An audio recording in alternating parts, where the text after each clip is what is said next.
Innal hamdalillah nahmaduhu wa nasta'inuhu wa nastaghfiruhu wa natubu ilaihi wa na'udzu billahi min shururi anfusina wa min sayyiati a'malina man yahdihillahu fala mudilla lahu wa man yudlilhu fala hadiya lahu. Asyhadu an la ilaha illallah wahdahu la syarika lahu wa asyhadu anna Muhammadan abdullahi wa rasulullahi.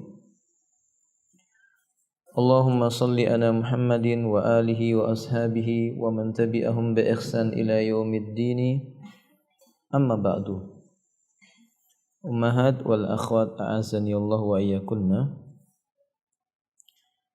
Adapun yang pertama, kami berwasiat kepada diri sendiri dan kepada akhwat sekalian untuk senantiasa menetapi jalan kebenaran, bertakwa kepada Allah Subhanahu wa taala. Allah menyebutkan di dalam Al-Qur'an, ya ayyuhalladzina amanu taqullaha wa qulu qawlan sadida. Hai orang yang beriman, bertakwalah engkau kepada Allah dan berkatalah dengan perkataan yang benar. Yuslih lakum a'malakum, niscaya Allah akan memperbaiki keadaanmu, wa yaghfir lakum dunubakum, dan juga akan mengampunkan untukmu dosa-dosamu. Wa may yuti'illaha wa rasulahu faqad faza fawzan 'azima. Barang siapa yang dia mentaati Allah dan Rasulnya, sesungguhnya dia telah memperoleh sebuah kemenangan yang besar. Sebagaimana kita telah mengetahui bahwa agama yang mulia ini, dinul Islam, adalah satu-satunya agama yang Allah ridhoi dan Allah jadikan sebab orang yang memeluknya akan pulang ke surganya Allah Azza wa Jalla. Karenanya Allah mengatakan, innad dina indallahil Islam. Sesungguhnya agama yang diridhoi di sisi Allah adalah Islam. Wa may yabtaghi ghairal islami dinan falayyuqbala minhu. Barang siapa yang dia mencari aturan agama selain Islam, tidak akan diterima apapun yang datang darinya. Wa huwa fil akhirati minal khasirin. Kelak di negeri akhirat dia termasuk golongan orang-orang yang merugi. Maka ketika Allah memberikan kepada kita nikmat Islam, ini merupakan sesuatu yang agung. Wajib kita mensyukurinya. Hanya saja kita tidak boleh lupa bahwa ketika Allah telah memasukkan ke dalam hati kita hidayah Islam, Allah menuntut kita mengenal Islam, mempelajarinya dengan cara yang baik. Bukan sekedar mengetahui tentang salat, puasa, sedekah atau zakat dan yang semisal dengannya. Akan tetapi Allah menuntut kita memperdalam, mengetahui tentang dinul Islam. Islam yang mulia ini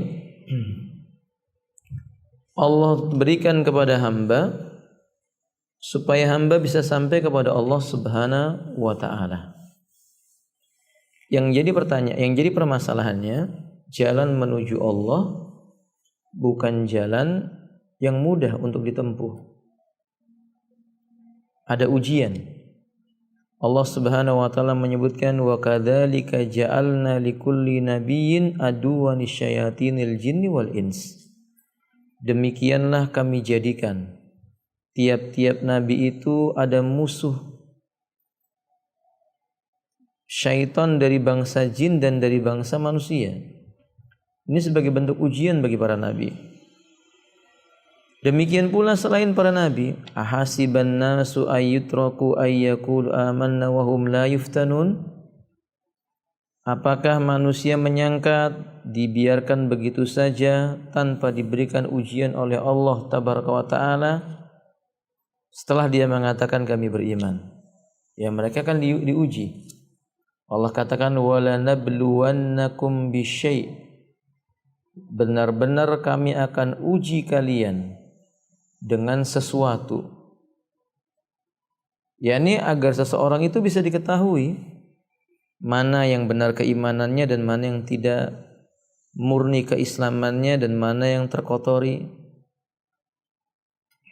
Sehingga di antara bentuk ujian Allah Tabaraka wa Ta'ala, Allah jadikan umat ini berpecah belah. Umat Islam ini terpecah-pecah. Itu merupakan ujian yang datang dari Allah Subhanahu wa Ta'ala. Sudah sunnatullah ketika umat ini diuji dengan perpecahan. Dahulunya umat ini adalah umat yang satu. Dari sejak zamannya Nabi Nuh, dari sejak zamannya Adam terus sampai kepada zaman Nabi Nuh, sebelum Nuh diutus, maka semua manusia itu berada di atas agama yang satu. Mereka tidak berbeda-beda. Allah katakan dalam Al-Quran, kanan nasu ummatan wahidatan. Dahulunya manusia itu merupakan umat yang satu. Maksudnya umat yang satu adalah agamanya satu, tidak berpecah belah. Karena arti umat itu banyak makna. Kadang umat maknanya sekelompok manusia. Seperti ucapan Nabi, la tazalu ta'ifatum min ummati, akan senantiasa ada sekelompok manusia dari kalangan umatku. Ini maknanya sekelompok manusia. Umat yang kedua bisa bermakna millah atau agama. Contohnya firman Allah yang tadi kita baca, kanan nasu ummatan wahidah. Atau dalam ayat yang lainnya Allah mengatakan, ketika orang-orang musyrik itu dinasihati untuk bertauhid, mereka mengatakan inna wajadna aba'ana ala ummah. Kami mendapati nenek moyang kami dulu berada di atas umat ini. Maksudnya agama. Nah, Allah takdirkan umat Islam ini berpecah. Agamanya tetap Islam, tetapi mereka memiliki pemahaman yang berbeda-beda. Ini sunnatullah. Rasulullah sallallahu alaihi wasallam bersabda, "Man ya'is minkum fasayara ikhtilafan katsira." Barang siapa di antara kalian hidupnya panjang, kelak akan berjumpa dengan perselisihan yang banyak. Nabi memberikan jalan keluar, "Alaikum bisunnati wa sunnatil khulafa'ir rasyidinal mahdiyyin min ba'di." Jalan keluarnya bagi kalian berpegang teguh dengan sunnahku dan sunnahnya para khulafa'ur rasyidin sepeninggalku. Addu 'alaiha bin nawajid. Gigit dengan gigi geraham sunnahku itu. Berarti umat berselisih. Sama dengan umat-umat yang datang sebelumnya. Nabi menyebutkan bahwa Yahudi terpecah menjadi 71 golongan. Nasrani menjadi 72 golongan, dan umat ini wasataftariku hadil ummah ala salasin wa sab'ina firqah. Umat ini kelak akan terpecah menjadi 73 golongan besar. Kulluha finnar. Semuanya kata Nabi akan masuk ke dalam neraka. Illa wahidah, kecuali satu golongan saja. Qila wa ma hiya ya Rasulullah, siapa satu golongan itu ya Rasulullah? Qal, kata Nabi, wahiyal jamaah, yaitu al-jamaah. Apa maksudnya al-jamaah? Setiap yang mencocoki tata cara beragamanya dengan yang datang dari Nabi dan para sahabatnya. Ini al-jamaah. Tapi yang perlu kita catat, umat, Islam melarang berpecah belah. Hadis yang menyebutkan bahwa umat terpecah menjadi 73 golongan bukan anjuran bagi kaum muslimin untuk berpecah belah. Sama sekali tidak. Amarallahu bil ijtima'i fid din wa naha anit tafarruqi fihi. Fabayyanallahu hadza bayanan syafiyan tafhamul awam. Allah dalam kitabnya memerintahkan supaya manusia itu bersatu padu dalam beragama. Ia melarang sikap berpecah belah dalam beragama. Allah menjelaskan hal ini dengan penjelasan sempurna, bahkan orang awam pun akan memahami tentang maknanya. Seperti yang terdapat dalam surah Ali Imran. Ayat 103 Allah mengatakan wa'tasimu bihablillahi jami'a wa la tafarraqu. Berpegang teguhlah kalian semua dengan talinya Allah.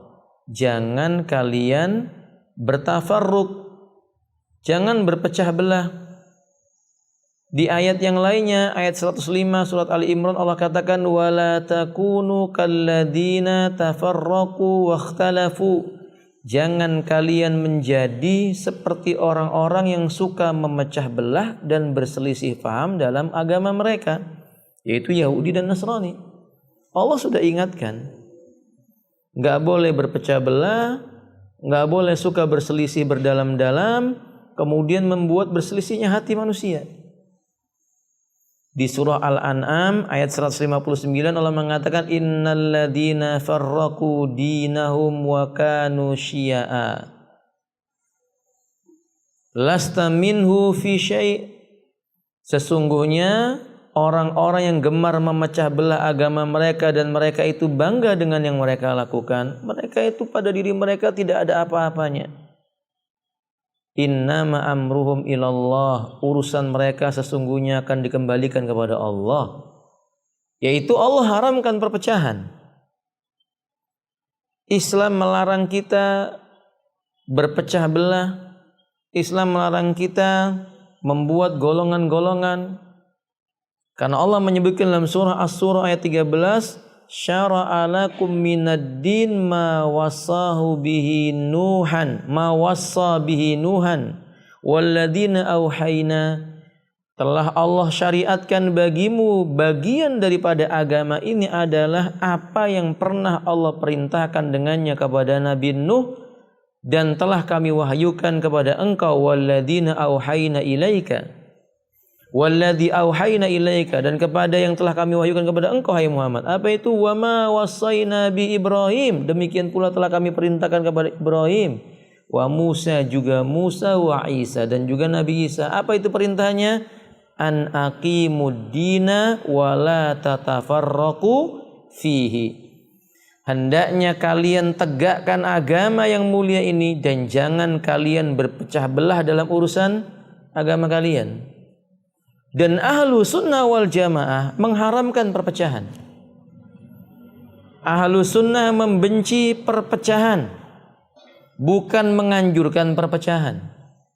Maka ahlu sunnah berusaha mengumpulkan mereka, menyatukan mereka dengan tata cara yang diridhoi oleh Allah, bukan bersatu padu di atas hawa nafsu. Fala yajuzu lil muslimina ay yatafarraqu fi dinihim. Berarti ibu-ibu, Allah haramkan orang-orang Islam berpecah belah dalam urusan agama. Bal tajibu ay yakunu ummatan wahidatan ala tauhid. Bahkan wajib mereka itu menjadi satu umat yang berdiri membela agama tauhid. Ini poin pentingnya diingat baik-baik. Islam memerintahkan umat Islam bersatu padu dalam beragama, membela agama tauhid. Jadi kuncinya ibu-ibu, mempersatukan umat itu ada pada apa? Akidah yang lurus. Ada pada akidah yang lurus, yaitu tauhid yang benar.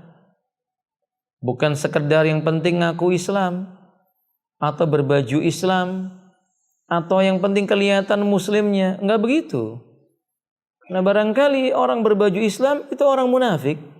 Maksudnya ada orang munafik menampakkan kecintaan kepada Islam, ternyata benci. Atau orang-orang menyangka bahwa dirinya masih muslim, ternyata gugur keislamannya karena melakukan pelanggaran-pelanggaran yang menyebabkan imannya pergi dari dirinya.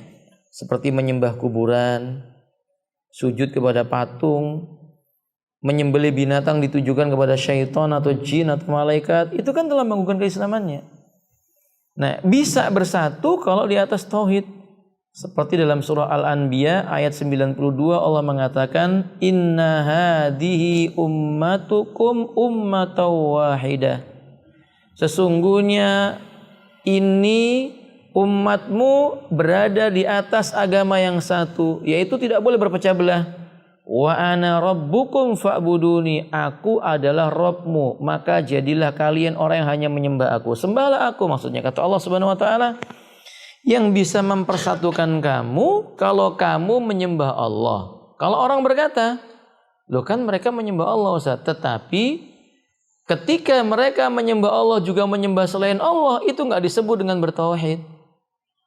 Ya, ada orang sholat 5 waktu, bahkan ditambah tahajud, nggak ketinggalan sholat duha, rawatibnya juga ngiringi sholat yang wajib, tapi masih pakai jimat, percaya sama berita-berita atau kabar-kabar, pertanda-pertanda dari seekor burung atau binatang yang semisal dengannya. Ya, ini nggak bermanfaat tauhidnya, karena dia menyembah Allah bersamaan dengan itu meyakini ada kekuatan selain Allah yang mampu mendatangkan manfaat atau menolak mudarat. Syirkun, kesyirik, ini bagian kesyirikan, bagian daripada perbuatan syirik, nggak ada toleransi. Ya, mungkin ada orang berangkat berhaji, mereka mengatakan hajinya karena Allah Ta'ala. Ya, tapi ketika mereka telah melaksanakan ibadah haji atau sebelum melaksanakan ibadah haji, mereka masih meyakini kuburan-kuburan yang bisa mendatangkan manfaat. Datang ke sana jauh-jauh melakukan safar, cuman bisa ikut nimbrung keliling kuburan, meyakini kuburannya bisa menolak madarat. Syirik walaupun sudah haji. Nah, maka bisa bersatunya itu kalau tauhidnya benar-benar sudah terlaksana, agamanya murni, ibadahnya ditujukan kepada Allah Subhanahu wa taala. La yajuz, tidak boleh. Li ummati Muhammadin, bagi umatnya Nabi Muhammad sallallahu alaihi wasallam ini, anta tafarraqa fi aqidatiha. Enggak boleh akidah mereka berpecah belah. Ibu-ibu, Islam melarang keyakinannya kaum muslimin berbeda-beda. Islam larang kalau ada orang yang mengatakan 1 Allah di mana-mana, 2 mengatakan Allah di dalam hati, 3 mengatakan Allah di urat leher, 4 mengatakan Allah ada di atas langit. Ini harus dikasih tahu mana yang benar, mana yang salah. Karena nggak boleh mengatakan wis gak apa-apa, yang penting Islam, yang penting beragama Islam. Kemudian dia mengatakan lalu sholatnya tetap menghadap kiblat, kemudian juga mengatakan Qur'annya sama, hadisnya juga sama. Nah, ini jelas sebuah kebatilan. Nggak cukup yang seperti itu, akidahnya harus sama. Akidah bukan hanya mencakup masalah sholat menghadap kiblat, bukan hanya mencakup masalah kitab sucinya Al-Quran, tapi isi Al-Quran itu apa bagian daripada akidah. Seperti mengatakan Allah ada di atas langit, itu adalah akidah. Dan memang yang benar Allah berada di atas langit. Dari mana taunya? Ya dari Al-Quran. Allah sendiri yang memberitahu. Banyak ayatnya. Dalam surah Al-Baqarah, summastawa ilas sama. Kemudian Allah kemudian Allah Subhanahu wa taala menuju ke atas langit. Di ayat yang lainnya Allah mengatakan Ar-Rahmanu 'alal arsyistawa. Dat yang Maha Rahman, dia beristiwa di atas ars. Dan Nabi mengatakan arsullahi ta'ala fauqas sama, arsnya Allah berada di atas langit. Walaupun kemudian ada orang yang berkata, oh enggak, kalau Allah berada di atas langit atau di sebuah tempat, berarti Allah terikat dengan tempat tertentu, atau dia berada pada penguasaan benda tertentu. Kita jawab, ya tidak demikian. Enggak setiap sesuatu yang berada di atas sesuatu artinya sesuatu itu dikuasai oleh sesuatu tersebut. Enggak tiap makna bersemayam itu maknanya harus nempel pada benda tersebut, karena memang ini perkara yang gaib. Dan tidak setiap sesuatu itu disebut di atas sesuatu berarti sesuatu tersebut menguasainya, tidak. Seperti langit itu di mana, Ibu? Di atasnya apa? Langit itu di atasnya apa, Ibu? Bumi. Jadi kalau kita mengatakan langit di atas bumi, pertanyaan kita, apakah langitnya diidrok itu artinya dicakup sama bumi? Besar mana langit sama bumi? Hah? Langit. Berarti kan langit tetap di atas toh? Karena ada orang yang menolak Allah di atas. Kata mereka kalau Allah di atas ars atau di atas langit berarti Allah tercakup oleh ars atau langit. Siapa yang punya pemikiran begini? Hanya orang bodoh saja yang punya pikiran seperti ini. Karena Allah itu maha besar. Di atasnya sesuatu belum tentu dia itu diliputi oleh sesuatu. Karena Allah lah yang meliputi, bukan Allah yang diliputi. Faham sekarang ibu-ibu? Ini akidah. Permasalahan yang sangat mendasar. Nggak boleh kaum muslimin akidahnya berbeda-beda. Nggak boleh yang satu meyakini Allah nggak punya sifat. Yang satu lagi meyakini Allah punya sifat, cuma sifatnya terbatas. Yang satu lagi meyakini Allah itu punya sifat, sifatnya sama dengan makhluk. Ini sangat sesat. Ada lagi yang meyakini Allah punya sifat dan sifatnya tidak sama dengan makhluk. Ya harus satu keyakinannya. Apa itu keyakinannya? Allah punya sifat, tapi sifat Allah nggak sama dengan sifatnya makhluk. Mana dalilnya? Firman Allah Ta'ala, laisa kamislihi syai'un. Allah itu tidak sama dengan sesuatu apapun. Tapi Allah mengatakan wa huwas samiul basir. Dia maha mendengar dan lagi maha melihat. Mendengar dan melihat sifat atau bukan ibu? Sifat. Manusia punya nggak pendengaran? Penglihatan? Allah juga punya. Apakah sama? Tidak sama. Berarti tidak menunjukkan bahwa sesuatu yang namanya sama hakikatnya serupa. Enggak. Allah punya pendengaran, Allah punya penglihatan, tapi tidak mungkin sama dengan apa yang dimiliki oleh hamba-hambanya. Maka apa susahnya kita mengatakan bahwa Allah itu beristiwa di atas arsy? Tapi jangan samakan istiwanya Allah dengan bersemayamnya raja-raja di atas dipan-dipan mereka. Karena ini sangat amat jauh sekali. Apalagi sampai menolak. Kan yang lagi banyak digandrungi oleh sebagian orang yang ingin hijrah tapi menyimpang atau ini keluar dari mulut singa masuk ke dalam lubang neraka. Bukan lubang buaya, lubang neraka. Ya karena apa? Karena menyimpang. Menyimpang memahami permasalahan akidah dengan pemahaman yang batil. Seperti memahami tentang wajah Allah. Allah jelas mengatakan wa yabqa wajhu rabbika dzul jalali wal ikram. Tetap kekallah wajah Rabbmu zat yang dzul jalali wal ikram. Bukan hanya Allah, Nabi saja berdoa dengan menyebut wajah Allah. Berlindung kepada Allah dengan menggunakan wajah Allah seperti lafaz kalimat a'udzubillahil azimi wa biwajhihil karimi. Aku berlindung kepada Allah zat yang maha agung dengan wajahnya yang mulia, wajahnya yang penuh dengan kemuliaan. Berarti Nabi menyebut Allah punya wajah. Kenapa kita mesti mengingkari? Lalu berusaha mencari-cari pentakwilan dan ditakwillah wajah itu dengan apa? Pahala. Sehingga memang kalau diterjemahkan enak. Kullu man 'alaiha fan. Semua yang ada di alam semesta akan sirna. Wa yabqa wajhu rabbika dzul jalali wal ikram. Tetap kekalah pahala yang datang dari Rabbmu. Pahala yang datang dari Rabbmu. Tetapi coba kalau ini terjemahkan ke dalam hadis yang tadi mengatakan a'udzubillahil azimi, aku berlindung kepada Allah zat yang maha agung, wa biwajhil karimi, dan aku berlindung kepada Allah dengan pahala-pahalanya Allah. Yang enggak cocok.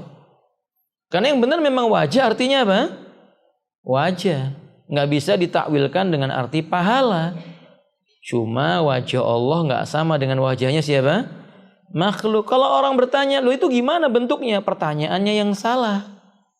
Lu kok pertanyaannya salah? Karena ketika ayat ini turun, disampaikan kepada Nabi oleh Jibril, Nabi nggak nanya kepada Jibril wajah Allah kayak apa.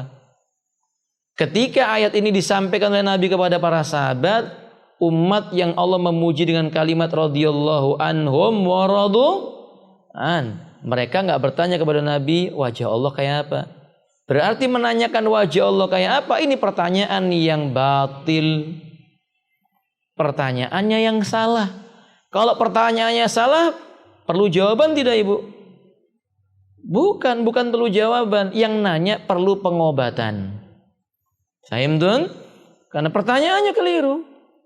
Ya diobati dengan cara dinasihati, dikasih dalil, diberi penjelasan yang tegas bahwa menanyakan gimana wajahnya Allah ini pertanyaan yang nyeleneh, pertanyaan yang salah. Makanya Imam Malik mengatakan al-istiwa ma'lum. Masalah istiwa kalimat ini sudah difahami maknanya. Wal kaifu majhulun, tapi bagaimana beristiwanya Allah yang enggak ada yang tahu. Wassu'alu anhu bid'atun wal imanu bi wajibun. Mengimani istiwa itu wajib, bertanya-tanya kayak apa sih cara beristiwanya, itu pertanyaan yang nilainya bid'ah. Dan Nabi mengingatkan kullu bid'atin dhalalah wa kullu dhalalatin finnar. Nah, berarti umat kembali kepada pembahasan, akidahnya mesti sama. Enggak boleh berbeda-beda. Kemudian juga wa fi ibadati, dan dalam masalah peribadatan juga harus sama. Yaitu peribadatannya mencontoh tata cara yang datang dari siapa? Rasul. Karena kan Rasulnya satu, Muhammad sallallahu alaihi wasallam. Ibu-ibu, saya mau mengulang pembahasan. Ibu, di antara konsekuensi syahadat Muhammadur Rasulullah apa, Ibu? Ayo Ibu, ini pelajaran sudah beberapa tahun yang lalu saya sampaikan di awal pengajian di rumah ini. Apa di antara konsekuensi kita mengucapkan bahwasanya Muhammad adalah utusan Allah? Apa konsekuensinya, Ibu?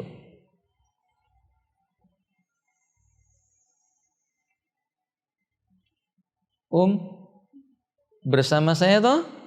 Oh, alhamdulillah. Ayo. Nah, membenarkan apa yang datang dari Nabi. Terus? Ini ada lanjutannya, Ibu. Atas diku fima akhbara itu ada lanjutannya. Apa lanjutannya? Iya, tidak beragama kecuali dengan syariatnya Rasul. Tidak melakukan sebuah amalan kecuali dengan syariatnya Nabi Muhammad SAW. Karena syahadatnya wa asyhadu anna Muhammadar Rasulullah berarti mengakui kerasulannya, bahwa tata cara ibadah yang benar yang datang dari Rasul Sallallahu Alaihi Wasallam. Ya nggak boleh cara beribadahnya ngambil dari selain Nabi, dari mimpi misalnya. Dapat ibadah ini dari mana? Dari tuan guru yang bermimpi, tuan guru berkata begini dan begitu. La qala tuan guru, wala qala syekh, wala qala ustad, wala qala ahadun qad. Tapi qala Allah wa qala Rasul. Yang benar ucapan Allah dan ucapannya Rasul sallallahu alaihi wasallam. Kan ini masalah ibadah. Bagaimana seorang itu sholat? Ya, sholatnya Nabi diawali dengan takbiratul ihram, diakhiri dengan apa? Salam. Jangan diawali dengan qul huwallahu ahad. Orang mau sholat baca qul huwallahu ahad, qul a'udzu birabbil falaq, qul a'udzu birabbin nas. Nabi mengawali dengan lafaz apa, Ibu? Allahu akbar, takbiratul ihram. Diakhiri dengan apa?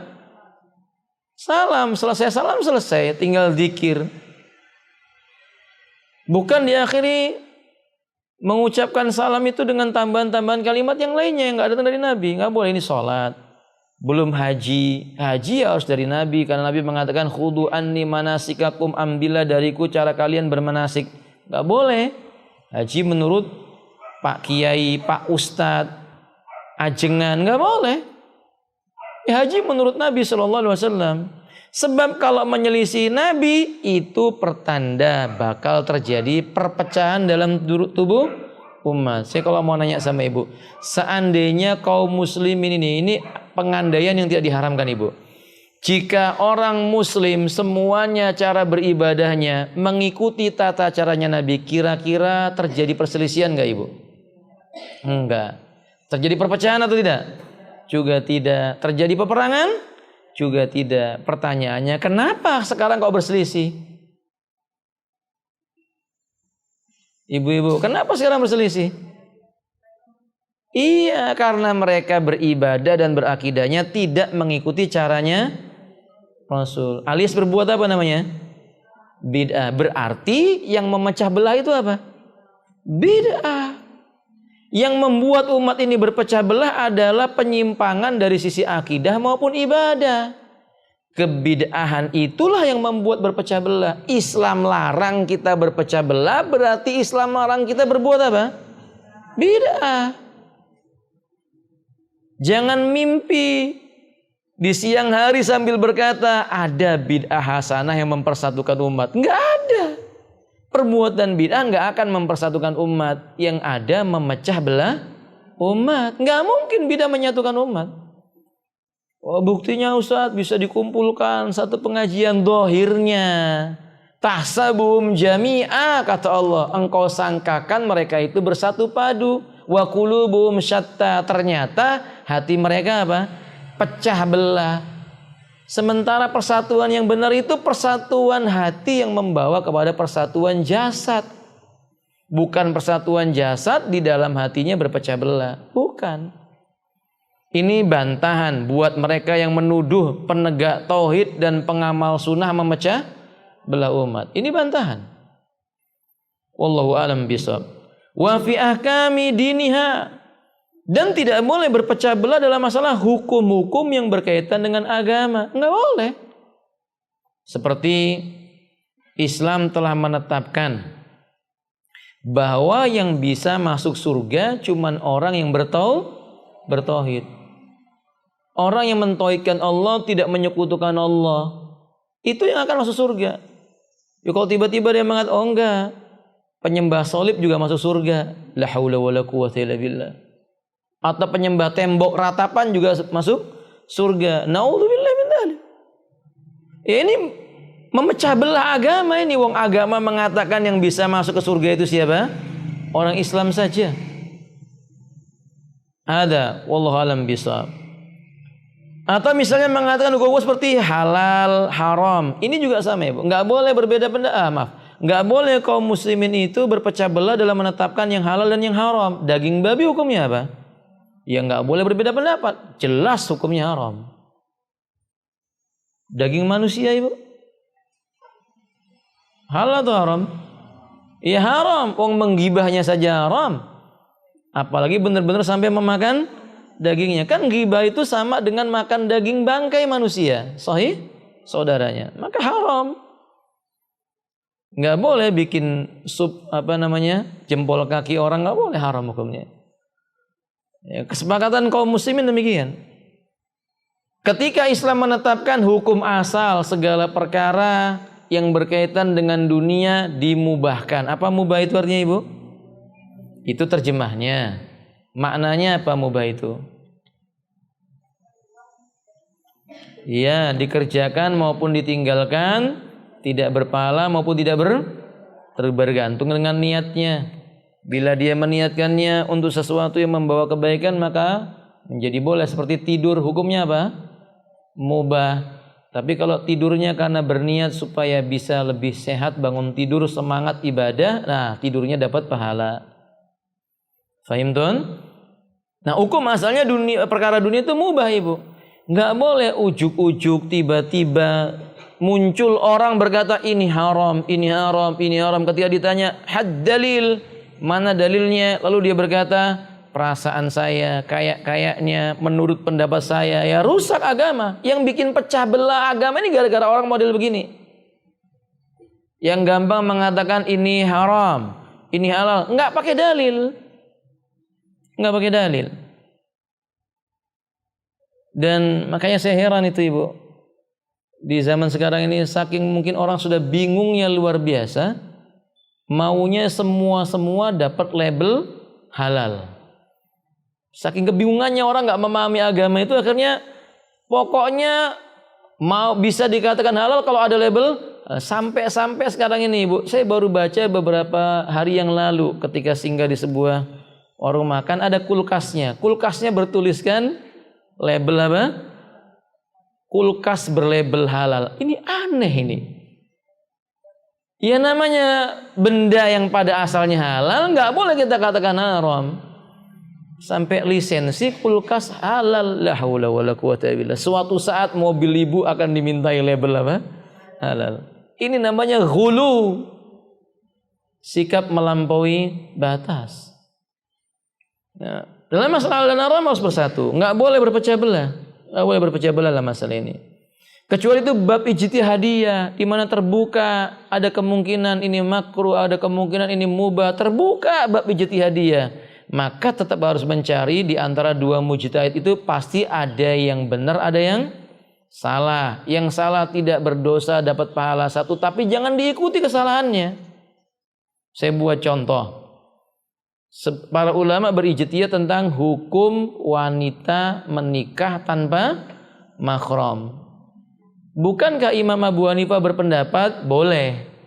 Ijtihadnya Imam Abu Hanifah, wanita dinikahi tanpa wali, maksudnya bukan tanpa mahram, dinikahi tanpa wali. Yang menikahkannya bukan walinya, yang menikahkan misalnya guru ngajinya, ustadznya. Menurut Imam Abu Hanifah itu boleh dengan persyaratan yang banyak.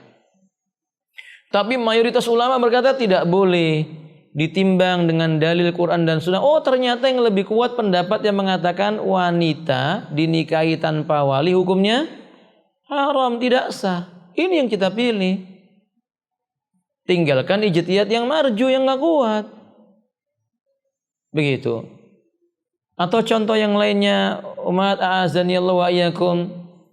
Bukankah para ulama juga berbeda pendapat tentang permasalahan ketika adzan berkumandang di bulan Ramadan? Apakah ini batas bagi orang untuk tidak melanjutkan makan bukanya? Artinya begitu dengar adzan langsung dilepaskan makanannya, atau tetap melanjutkan sampai menghabiskan makanan yang di tangannya? Ulama berbeda pendapat. Ternyata dalil-dalil yang banyak mendukung pendapat yang mengatakan ketika makan dengar adzan selesaikan makanan yang ada di tangannya. Fahim dun? Ada wallahu alam bisawab. Hakada. Kemudian umat azanillahu wa iyyakum, kata beliau, la syakka anal ikhtilaf min tabiatil bashar. Kita memang tidak memungkiri berbeda pendapat itu sudah merupakan tabiatnya manusia. Suami istri selalu sepakat atau pasti ada perbedaan pendapat? Aneh nanya ini, suami istri itu sepakat terus apa satu saat ada perbedaan pendapat? Ada. Orang memberi nama anak aja bisa khilaf, sahih. Ibunya maunya namanya Abdullah, ayahnya maunya namanya Abdul Aziz. Akhirnya digabungkan Abdullah Abdul Aziz, salah dua-duanya. Karena kan menggabungkan dua nama Abdullah Abdul Aziz sama maknanya Abdullah anaknya Pak Abdul Aziz, sementara bapaknya mungkin namanya Abdul Ghafur. Fahim dun? Maka umat azanillahu wa iyyakum, ya ini khilaf. Itu tabiatnya manusia. Ada. Maka sebab itu Allah mengatakan di dalam surah Hud ayat 118 sampai 119, wala yazaluna mukhtalifina illa man rahima rabbuk. Senantiasa mereka manusia itu senang berbeda pendapat kecuali yang dirahmati oleh Rabb-nya. Jadi memang manusia begitu. Bahkan ada jenis manusia kalau dia nggak berbeda pendapat, dia cari perbedaan. Na'udzubillah summa na'udzubillah min dzalik. Nah, ibunda sekalian, akhwat yang dimuliakan Allah tabaraka wa taala, ini tabiatnya manusia. Lakin akan tetapi harus ingat, al-ikhtilafu yuksamu birruju ila kitabillahi wa sunnah, ilal kitabi wa sunnah.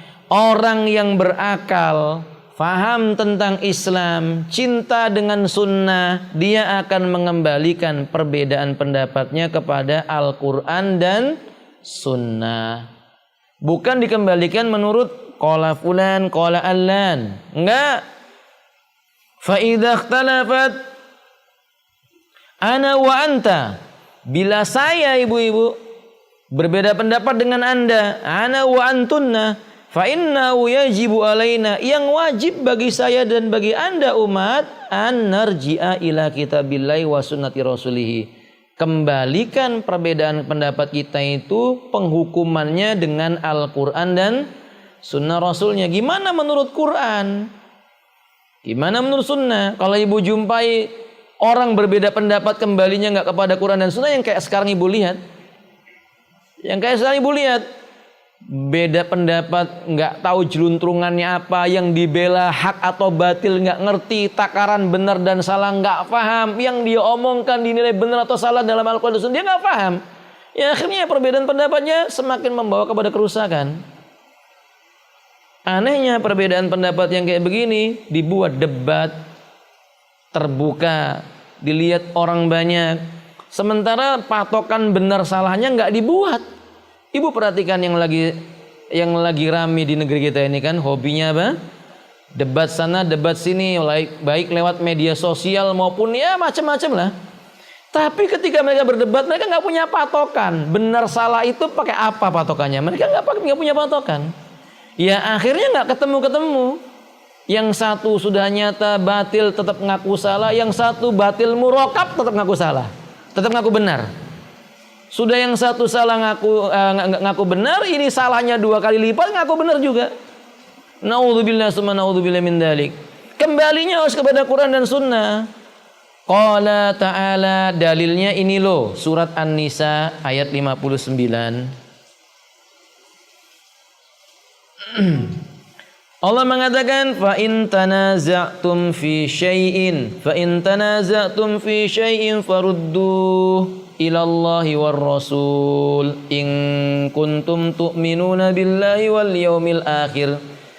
Kata Allah, maka apabila kalian berbeda pendapat pada suatu perkara, kembalikanlah perkara itu kepada kitabnya Allah, kepada Allah, kepada Al-Quran, kepada Rasulullah, yakni kepada sunnahnya Nabi. Jika kalian benar-benar beriman terhadap Allah dan percaya dengan datangnya hari kiamat. Berarti Allah mengatakan, masalah apapun yang kamu hadapi, coba kembalikan kepada Quran dan Sunnah.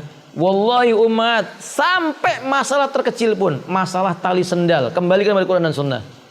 Jangan sampai kita menganggap bahwasanya masa gara-gara tali sendal aja kita harus pakai dalil, Ustaz. Iya, karena Muslim itu kalau berbeda pendapat, dia menakar baik dan buruknya dengan qala Allah dan qala Rasul. Ini jalan keluarnya supaya menjadi bersatu umat ini.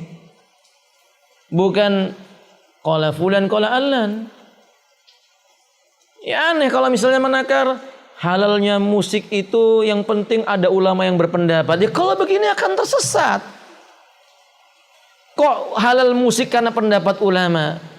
Halal musik atau haramnya musik itu harus karena kata Allah haram atau halal? Kata Rasulullah haram atau halal? Yang dipahami oleh para sahabat tentang isi Quran dan Sunnah haram atau halal? Ya kita katakan halal ketika halal, haram ketika haram. Jangan yang penting ada yang berpendapat halal. Ya rusak. Kalau nanti yang penting ada yang berpendapat halal, iblis berpendapat halal jadinya. Apa kita akan mengatakan iblis diterima pendapatnya? Bukan, iblis bukan ulama, Ustaz. Banyak ulama yang sudah kerasukan iblis. Ada. Nah, kembali kepada Allah, kembali kepada Rasulnya. Kemudian beliau mengatakan amma ma yuqalu kullun yabqa ala madhhabi wa kullun yabqa ala aqidati wan nasu ahrarun fi araihim. Mungkin ada orang yang berpendapat, loh kita kan manusia, bebas mau milih apa saja. Iya, mungkin sebagian orang akan mengatakan dan menyebut bahwa loh kita ini kan manusia. Ya kita bebas memilih apa yang mau kita pilih. Kita mau bermadhab yang ini, yo silahkan alias monggo, tafaddoli. Kita mau bermadhab yang itu, la ba'sa bi tafaddoli. Misalnya orang berkata begitu. Atau tentang masalah akidah dia mengatakan, ya yang penting kan ada yang berpendapat begini. Udah nggak usah dipermasalahkan. Mau pendapat itu, pendapat ini, yang penting sama-sama punya pendapat. Ini ngawur namanya. Karena kalau agama ini dikembalikan kepada kepala manusia, maka yang terjadi adalah peperangan, kehancuran, kerusakan. Karena Allah saja nggak memerintahkan kita seperti itu. Yang diperintahkan oleh Allah itu apa, Ibu? Wattabi'u ma unzila ilaikum mir rabbikum. Ikuti olehmu yang diturunkan kepadamu dari Rabbmu. Berarti bukan mazhab A, mazhab B, pendapat ulama A atau pendapat ulama B. Kalau toh kita terpaksa memilih pendapat dari perkataan ulama, itu perkataan mesti dilihat istidlalnya dari mana, istimbat dalilnya dari mana, pengambilan ujiannya dari mana. Bukan sekedar kata ulama fulan, kata ustadz fulan, bukan sekedar itu. Nah, kalau misalnya menurut pendapat kita mengatakan yang penting ada yang berpendapat, coba ibu bayangkan. Dalam bahasa Arab ibu-ibu ada lafaz yang berbunyi innama. Ibu-ibu dengar ini? Ada lafaz yang berbunyi innama. Innama itu bisa memiliki makna lil hasr. Hasr itu artinya pembatasan. Jadi kalau ada susunan kata-kata membentuk sebuah jumlah atau kalam atau kalimat dalam bahasa Indonesia, diawali dengan lafaz kalimat innama, itu bermakna terbatas. Misalnya innamal khamru wal maisiru, sesungguhnya hanyalah khamr, judi, azlam wal ansab, rijsun min amali syaitan, dia najis. Kita akan menganggap dengan kaidah ini, oh berarti karena makna innama itu lil hasr, yang najis cuma khamr, cuma judi, cuma azlam, mengundi nasib, ansab, mempersembahkan sesuatu kepada selain Allah. Cuma itu, yang lainnya nggak najis. Nggak disebutkan dalam ayat itu air kencing najis, nggak disebutkan dalam ayat itu ghaidnya manusia najis. Enggak. Nah, kalau berpegang dengan mazhab ini, ya rusak agama Allah nanti. Karena nggak setiap lafaz innama lil hasr itu maknanya terbatas itu saja. Perlu dengan tafsir dari hadis Nabi Sallallahu Alaihi Wasallam. Makanya kembali kepada Al-Quran, kembali kepada sunnahnya Nabi Sallallahu Alaihi Wasallam. Des lebih daripada itu. Tadi surah Al Imran ayat yang ke-103 gimana bunyinya ibu? Wa'tasimu bihablillahi jami'a wala tafarraqu. Berpegang teguhlah kamu semua dengan talinya Allah, jangan berpecah belah. Apa talinya Allah itu ibu? Al-Quran. Al-Quran wa sunnah al-Islam, itu yang dipegangi. Bukan kata mazhab ini dan mazhab itu. Seandainya mati lampu qadarullah ma syaa fa'al. Ini berarti tanda-tanda selesai. Dilanjutkan atau gimana Om? Masya Allah. Barakallahu fikum. Ummahat,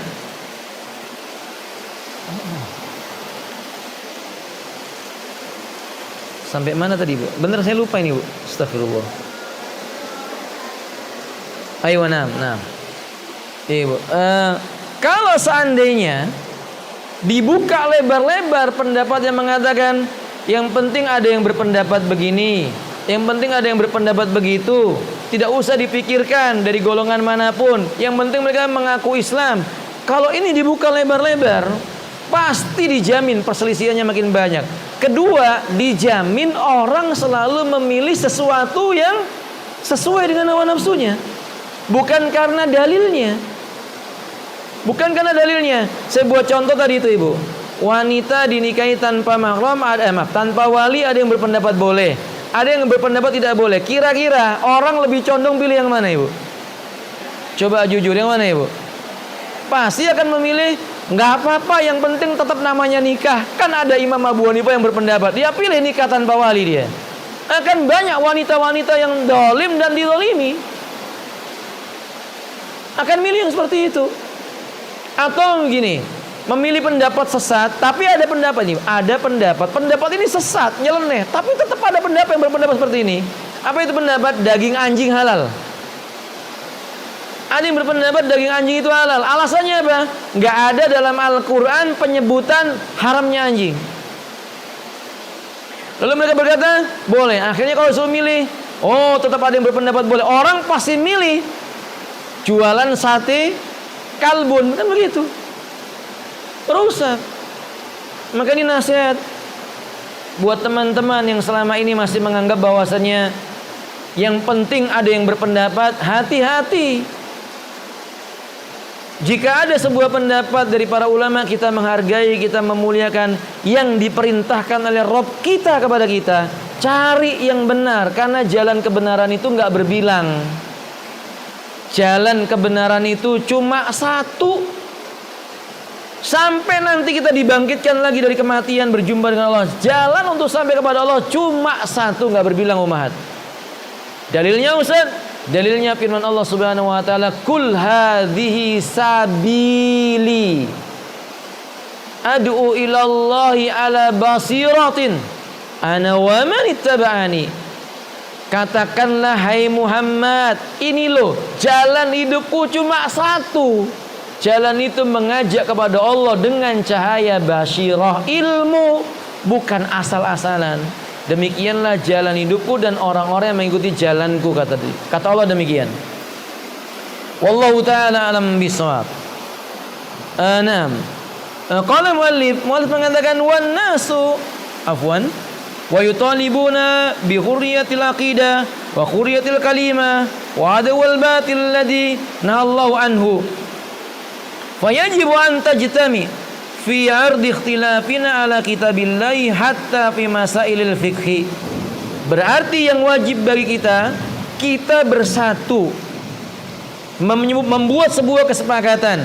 Apapun yang kita perselisihkan, kembalikan kepada kitabullah,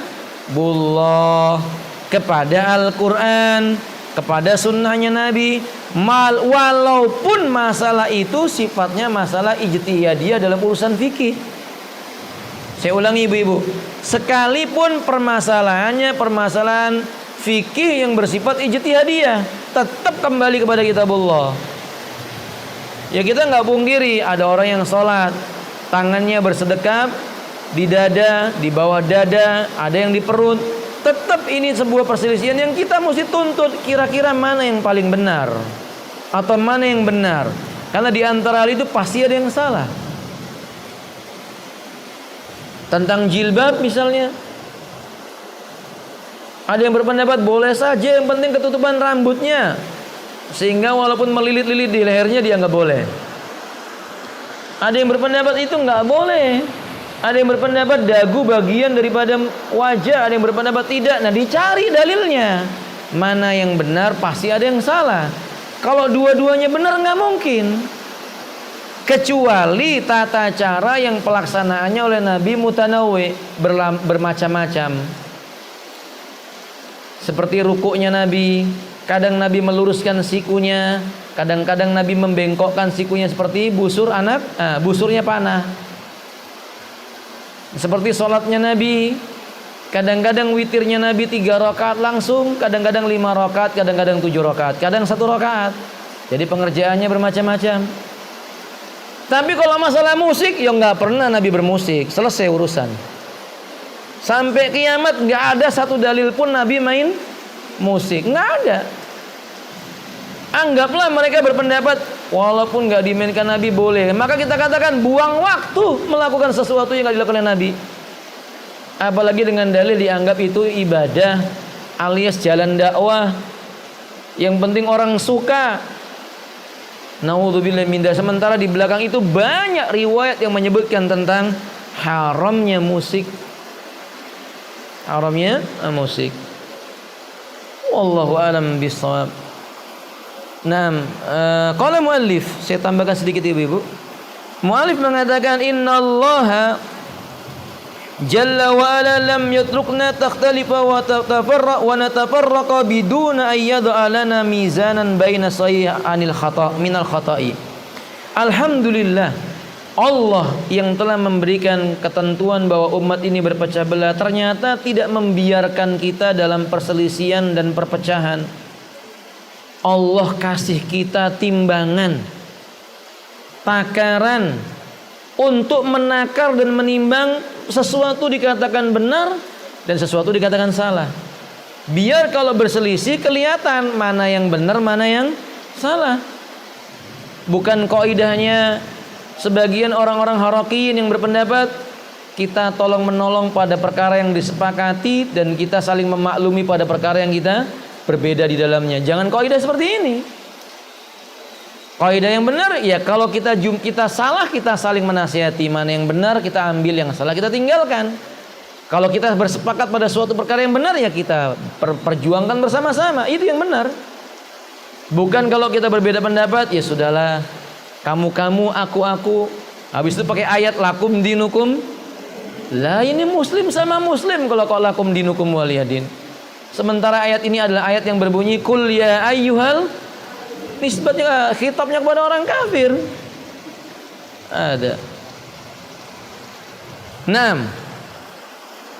Maka Allah meletakkan kepada kita takaran timbangan untuk menakar dan menimbang mana benar mana salah. Bal wadu'alana al-Qur'ana wa sunnah. Timbangannya itu Quran dan sunnah, Ibu. Timbangannya Quran dan sunnah. Makanya ayatnya berbunyi farudduh. Kembalikan perselisihan atau sesuatu yang kamu perselisihkan itu kepada siapa? Ilallah, kepada Allah, yaitu war rasul, yaitu kepada sunnah. Jadi bila ada Quran dan sunnah memutuskan suatu perkara yang kita berbeda pendapat, ya diterima. Jangan ditolak, jangan malah diberi hadis dia berkata itu hadisnya Wahabi. Diberitakan ini sunnahnya Nabi, enggak, itu hadis dan sunnahnya Wahabi. Ini aneh. Padahal kita bukan Wahabi dan kita bukan orang yang ikuti pemahaman Wahabi ya. Kita mengikuti pemahaman Al-Quran dan sunnahnya Nabi SAW. Saya pernah berjumpa orang seperti ini, ibu-ibu. Ketika soft tidak rapat, kami nasihatkan dirapatkan soft. Dia menolak, ya sudah nggak dirapatkan. Selesai sholat dia nggak terima, dia bawa nggak ada hadisnya.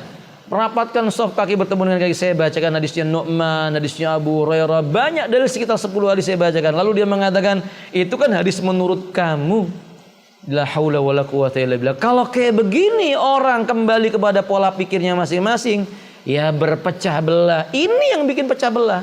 Model manusia kayak begini yang memecah belah. Nggak boleh dibiarkan. Mesti ditegakkan hujah. Itu batil. Rasulullah mengatakan, inni tarikun fikum ma in tamassaktum bi lan tadillu ba'di kitabullahi wa sunnati. Kata Nabi, sesungguhnya aku tinggalkan kalian pada sebuah perkara yang jika kalian berpegang dengannya tak akan tersesat selama-lamanya, yaitu kitabullah dan sunnahku, kata Nabi. Ya sudah, Quran dan sunnah. Jadi rujukannya Quran, sunnah Nabi. Quran, sunnah Nabi. Kalau ada pendapat para ulama, lihat dalilnya apa, pemahamannya bagaimana, lihat Qurannya gimana, hadisnya bagaimana, dipahami bagaimana. Begitu baru benar. Bukan pakai dalil pokoknya. Faka'anna Rasul sallallahu alaihi wasallam mawjudun bainana biwujudi sunnah mudawwanah musahhahah wa mawduhah mudawwina wa musayya muwaddiha. Kata beliau, kalau kita baca sunnah Nabi yang tadi itu, ibu, seolah-olah kita tahu, seolah-olah kita merasa Nabi hari ini ada di sekeliling kita, masih hidup. Sunnah-sunnah Nabi yang dikumpulkan, dibukukan, disebutkan yang terang dibandingkan yang gelap, yang sehat dengan yang sakit, yang sahih dengan yang dhaif, dijelaskan oleh para ulama. Jadi nggak ada lagi pintu bagi kita untuk mengatakan bahwa tinggalkan sunnah, nggak ada. Wa ada min fadlillahi subhanahu wa ta'ala. Ini tentu saja merupakan karunia Allah buat kita umat Islam. Annahu lam yatruka fi matahatin bal taraka wa inda ma yadullu ala Allah subhanahu wa ta'ala wa yadullu ala sawabi. Nabi tidak meninggal dunia dan tidak diwafatkan oleh Allah Ta'ala dalam keadaan kita dibiarkan terlunta-lunta, tidak. Kita ditunjukkan kepada sebuah jalan untuk bisa sampai kepada Allah Ta'ala, memperoleh kebenaran, yaitu Quran dan sunnah. Ammal ladzi la yuridul haqqa. Adapun orang yang enggak mau kebenaran yang seperti ini, wa yuridu anna kulla wahidin yabqa ala madhabi, lalu menganggap yang penting ada yang berpendapat, aku madhabku ini, enggak peduli dengan yang lainnya. Orang yang kayak begini ala nihlati, pada kejumutan yang telah mendalam pada jiwanya, yaqul, mereka akan berkata najtamiu fi ma tafaqna alaihi wa yadaru ba'duna ba'dan. Ya ini tadi yang saya sebutkan, ibu. Kita dalam perkara yang disepakati, ayo tolong menolong. Tapi perkara yang kita berbeda pendapat, kita kasih udzur. Ya akhirnya rusak.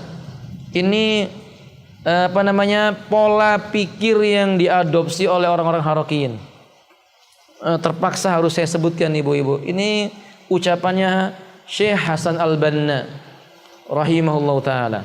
Semoga Allah merahmati beliau, wa ghafarallahu lana wa lahu. Semoga Allah mengampuni kita dan mengampuni beliau. Ini termasuk kekeliruan yang dipakai oleh mereka. Dan yang semisal dengannya, ya kalau di Indonesia dipakai oleh teman-teman pergerakan. Karena memang mereka biasa menyampaikan ini. Pemikiran dengan mengatakan yang kita sepakati kita kerjakan bareng-bareng, yang kita berbeda pendapat ya sudah saling memaklumi, kamu aku salah. Islam punya kaidah illal ladzina amanu wa amilus solihat wa tawassaw bil haqqi wa tawassaw bis. Ya kita disuruh menasihati. Kalau salah saudara kita berbeda pendapat dengannya, ya kita nasihati dia, atau mungkin kita yang salah, kita terima nasihatnya, kembali kepada yang benar. Nggak ada di zaman Nabi sahabat berbeda pendapat lalu kata Nabi, kamu ya kamu, yang kamu juga kamu. Enggak. Nabi mengatakan yang kamu dapat pahala 2, yang kamu dapat pahala 1. Nabi katakan begitu. Artinya kamu salah tapi kamu telah berijtihad, tinggalkan yang salah, kamu dapat pahala 1, ikuti yang benar. Begitu maksudnya. Bukan yang penting ada yang berpendapat. Ini prinsipnya akidah Ahlussunnah. Prinsip dasar dalam Islam yang mesti dipegangi oleh tiap-tiap talibul ilm yang menginginkan kebenaran. Wallahu a'lam bissawab. Semoga bermanfaat ibu-ibu. Ini baru muqaddimahnya dan muqaddimahnya belum selesai. Nanti mungkin dilanjutkan di pertemuan yang akan datang insyaallah. Ya, ada pertanyaan ibu-ibu?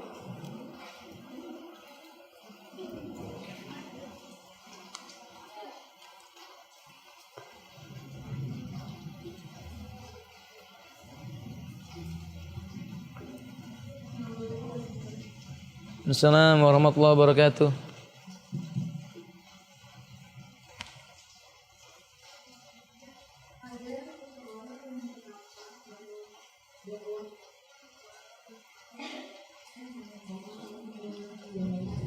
Coba diulang Om, nggak dengar?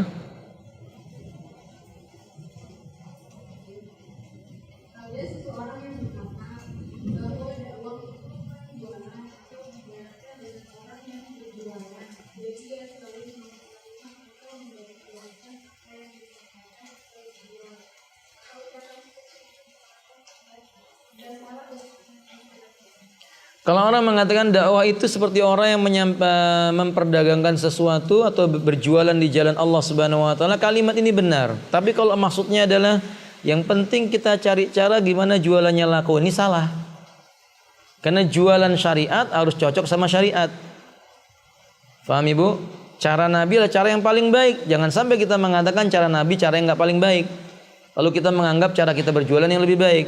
Benar kalau dakwah itu sama dengan menjajakan sesuatu, menawarkan dagangan yaitu surga Allah tabaraka wa taala kepada manusia, mau menerima tidak tentu dengan uslub yang benar. Nah, uslub yang paling benar dengan syariat. Kalimat ini enggak salah Ibu. Tapi kalau kalimat itu maksudnya adalah yang penting menarik, membuat orang bisa ikut kita, ya salah kalau begitu. Kalau masalah yang penting menarik ya seperti tadi itu akhirnya bermusik enggak apa-apa karena menarik orang bisa kenal dengan apa? Dakwah, bisa hijrah dari dunia hitam menuju dunia gelap.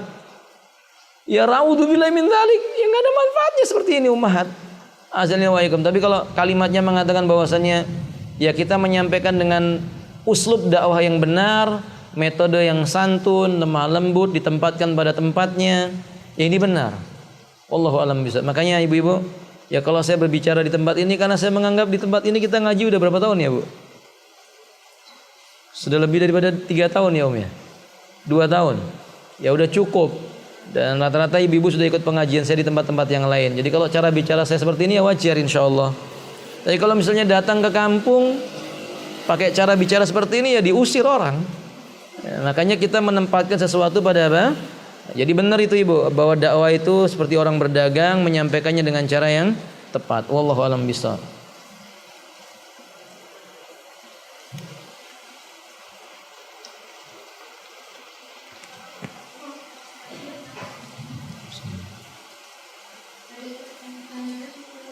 Tafadhali.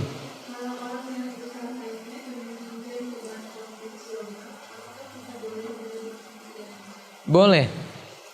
Jadi sesuatu yang berasal dari yang haram kemudian diusahakan dengan cara yang halal, maka hasil yang halal itu nggak ada kaitannya dengan asal yang haram tadi itu. Seperti begini ibu-ibu. Di dalam Al-Quran Allah menyebutkan wadaru ma baqiya minar riba, dan tinggalkanlah olehmu sisa-sisa riba yang ada. Berarti sebelumnya orang-orang pada saat itu mempraktekkan riba. Mereka berusaha mengembangkan dagang dan sebagainya, kadang bercampur dengan uang hasil riba. Lalu turun ayat mengingatkan, riba nggak boleh, tinggalkan riba, sisa ribamu jangan kamu ambil. Tapi harta yang sebelumnya tetap bercampur dengan hasil apa? Maka hartanya tetap halal. Paham ibu? Jangan terus kemudian, wah ini dulu dari riba ya, kemudian semuanya dibredel. Ini keliru, nggak begitu. Makanya Islam punya kaidah sesuatu yang pada asalnya haram kemudian digunakan dengan cara yang halal, itu menjadi halal pada asalnya. Tapi ini bukan untuk legitimasi bolehnya minjem uang riba untuk usaha yang halal, yang nggak boleh kalau ini sudah jelas niat asalnya salah. Wallahu a'lam bishawab. Nah, kadzalik. Kesimpulannya sebentar ibu, kesimpulannya boleh ibu. Jadi boleh kalau ada orang dia pinjam uang bank dan dia tidak tahu apalagi terus dia berusaha. Kita udah tahu hukumnya. Kita diberi makanan dari hasil usahanya yang halal, jual roti misalnya, ya diterima, itu boleh. Wallahu a'lam bishawab. Nah.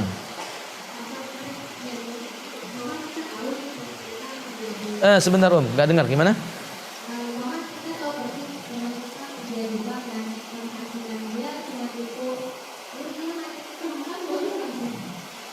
Kalau memang kita yakin bahwa dia tidak ada hasil darinya kecuali dari harta yang haram, ya nggak boleh. Nggak boleh. Kalau misalnya kita tahu ini orang penghasilannya dari kerja di bank konvensional misalnya atau lembaga riba, nggak ada yang lainnya, dia nggak punya bisnis sama sekali, dan kita tahu, benar-benar tahu, karena mungkin orang itu adalah keluarga kita misalnya, kita tahu dia nggak punya hasil kecuali dari itu, ya kita nggak boleh makan darinya. Tapi kalau misalnya masih ada membawa kemungkinan dia kok kemarin kelihatan bawa keripik satu plastik dan dia jualan, oh berarti dia masih jualan yang halal, dan husnudon kita, dia memberi kita makanan dari sesuatu yang halal. Nggak boleh lalu berkata, oh enggak, karena dia kerja di bank konvensional ya kita yakini yang dari bank konvensionalnya itu salah. Nabi tahu orang Yahudi mempraktekkan apa? Riba. Tapi ketika tidak memiliki bukti kuat dia berbuat riba, Nabi diberi makanan oleh orang Yahudi berupa roti, kurma, diterima. Nabi nggak menanyakan ini dari hasil riba ya, enggak. Fahim tuan? Berarti apa faedah yang berikutnya? Jangan ditanya-tanya Kalau misalnya sudah tahu dia punya usaha, ibu nggak boleh nanyain sebentar, ini puding dari uang riba atau dari uang jualan keripik, nggak boleh. Karena perbuatan ini namanya takalluf, membebani diri. Fahim tuan? Wallahu a'lam bishawab.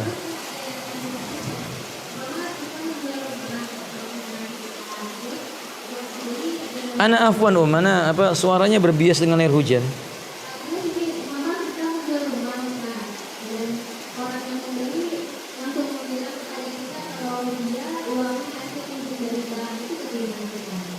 Oh, beda dengan jual beli. Kalau ibu datang seorang, ibu tahu ini perampok nih, pekerjaannya apa? Merampok. Datang kepada ibu, beli roti, dia dijualin. Hasil jual beli ibu dengan dia apa? Halal, nggak ada kaitannya dengan dia. Fahim tuh? Faham nggak maksudnya Om? Ya kalau seperti ini halal, nggak ada masalah. Kecuali berkaitan dengan hal-hal hukum yang lain, misalnya dia habis ngerampok lalu cerita, tadi malam alhamdulillah dapat rezeki ngerampok alhamdulillah. Lalu kemudian dia katakan saya mau beli roti Anda pakai uang hasil ngerampok ini, yang nggak boleh diterima. Kecuali Anda merasa takut kalau seandainya nggak diterima akan dirusak usaha Anda. Ini babnya bab karena apa? Rasa takutnya tadi itu. Wallahu alam bishawab, dan jual belinya hukumnya halal. Wallahu alam. Naam. Tuh.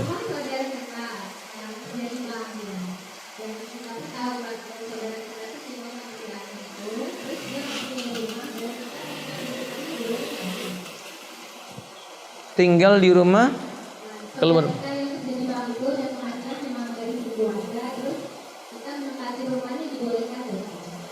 Ada dua kondisi. Iya saya paham. Berarti kan rumahnya diperoleh dengan cara dan hasil yang terlarang atau riba tadi, kan gitu ya Bu ya? Dia peroleh rumah itu dengan cara riba. Pertanyaannya boleh nggak tinggal di situ? Maka kondisinya ada dua. Pertama, doruri tidak. Kalau dia doruri, nggak ada tempat tinggal, dia fakir, dia miskin, orang kelaparan itu ibu, daging babi pun menjadi halal. Karena kondisinya doruri. Nah sekarang orang ini nggak punya tempat tinggal. Dia tinggal di rumah itu bukan karena ingin bermewah-mewah, sekedar untuk bisa berteduh dari hujan dan panas, bisa beribadah bangun malam di tempat tersebut, maka nggak apa-apa karena doruri. Sampai dia punya tempat yang lain, dan tidak boleh dia tinggal di situ terus-menerus karena itu memang berasal dari sesuatu yang terlarang dalam syariat. Tapi kalau bukan karena doruri, malah senang, malah bangga, bahkan tampak seperti misalnya terkesan mewah dan semisalnya, ya nggak boleh. Nggak boleh, karena Allah menyebutkan yamhaqullahu riba wa yurbis shadaqah. Allah akan meluluhlantakkan tiap-tiap riba, dan jejak-jejak riba akan Allah luluhlantakkan. Dan Allah akan tumbuh kembangkan apa? As-sadaqah. Maka nggak boleh kalau itu yang kedua keadaannya. Berarti dilihat kondisi orang tersebut. Wallahu a'lam bishawab. Nah, sebentar saya tambahkan. Misalnya bermalam, ibu-ibu datang ke sebuah kota, keluarga yang ada cuman itu, jam 2 malam dipinjemin rumah hasil riba. Dipakai nggak? Dipakai. Ibu jangan berkata masih bisa nginep di masjid Ustaz, masih bisa nginep di pom bensin Ustaz. Bukan seperti itu, kan ini kondisinya doruri. Harus tertutup auratnya wanita tersebut, dia harus bertoharoh di dalamnya. Ini kondisi yang doruri, maka dia boleh. Fahim tunna? Wallahu a'lam bishawab.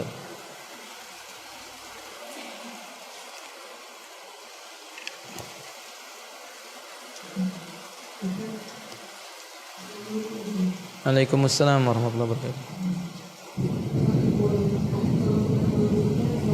Sebentar. Subhanalladzi yusabbihu wa bihamdihi wal malaikatu min khifatihi. Nah, silakan Om.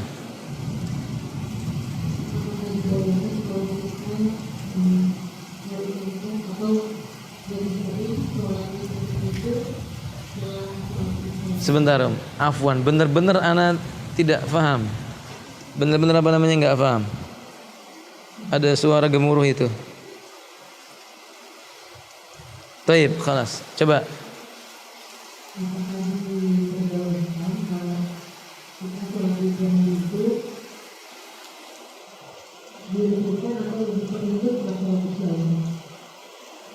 Bolehkah kita sholat witir?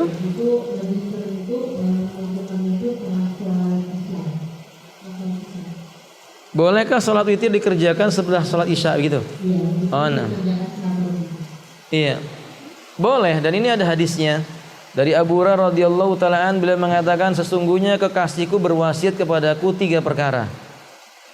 Perkara yang pertama, untuk tidak meninggalkan puasa di tiap tengah bulan. Perkara yang kedua, 2 rakaat di waktu duha, dan perkara yang ketiga, salat witir sebelum tidur. Maksudnya, kalau seandainya seseorang itu khawatir tidak bisa bangun di tengah malam. Saya ulangi sekali lagi. Kalau orang itu khawatir tidak sanggup bangun di tengah malam karena capek atau karena hal-hal yang lainnya, maka disukai baginya sholat witirnya setelah selesai sholat isya, ba'diyah isya, kemudian sholat witir. Tapi yang tidak disukai, tiap malam sholat witirnya qoblan naum, sebelum tidur sholat witir, sebelum tidur terus menerus, padahal dia yakin setelah itu insya Allah bisa bangun malam. Ini yang nggak boleh. Karena pada asalnya sholat witir itu adalah penutup sholat malam. Ij'al akhira salatikum minal laili witran. Jadikanlah akhir sholat malammu itu dengan sholat witir. Au kama qala alaihi salatu wassalam. Fahim tuh?